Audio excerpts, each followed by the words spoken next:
here's the Firetruck. It took 2.5 hours. Again, I always sort out the axles and tires and taillights and headlights first. For this build, there was definitely going to need the blue and red lights, so I had to source them too in the beginning. And there are some parts that I needed, so I had to go looking for exact parts, like the turntable piece.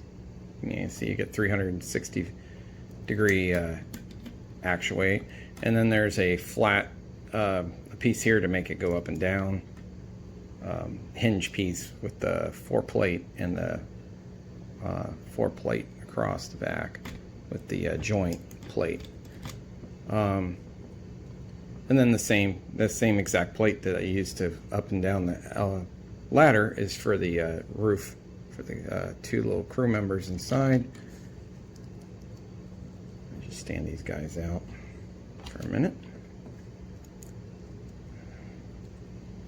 So yeah, and there's the typical, I mean, there's some little detail in there with a computer, the radio and the steering wheel for the crew to drive.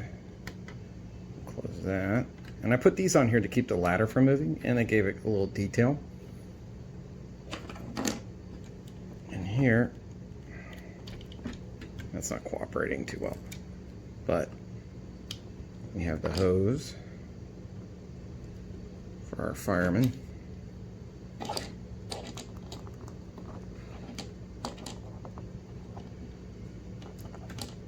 Sometimes these guys don't really want to grab on this stuff. So here's our little fireman.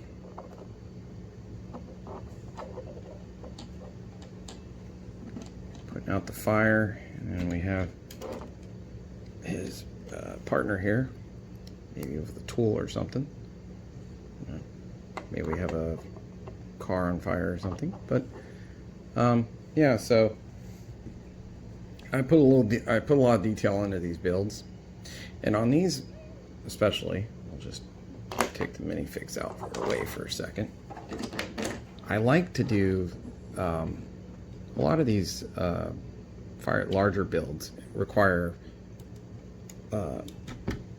more space for, well, there's more people involved, or more minifigs involved in this. So what I like to do is take a large plate.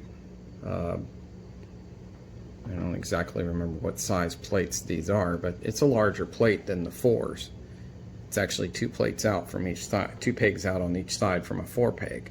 Now, the place where they're sitting is actually 4-pegged, except for where the back crew member is sitting. He's actually wider because, you know, if you try to build stuff around them, their arms get in the way. So I always do that with the wider build. I give a 4-plate space for the arms and legs. But if the guy sitting up front, his arms are going to be right here, so it doesn't matter.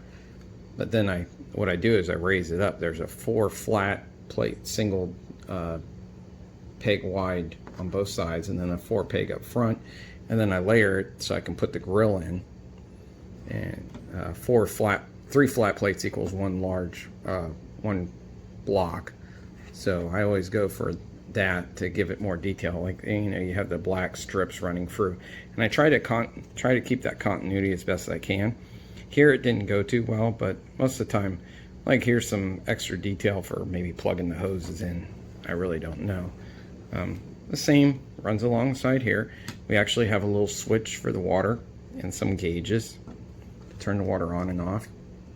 Some more tools, a tool rack, extra length for hose.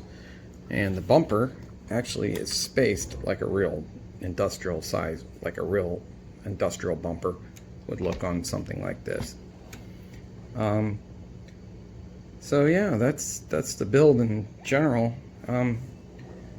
Just take your time and, you know, you sort through the pile until you find what you want, and you'll end up with a good result. Yeah, that's the finished deal. So check in next time. We'll probably I should have some more videos up. Till then, bye.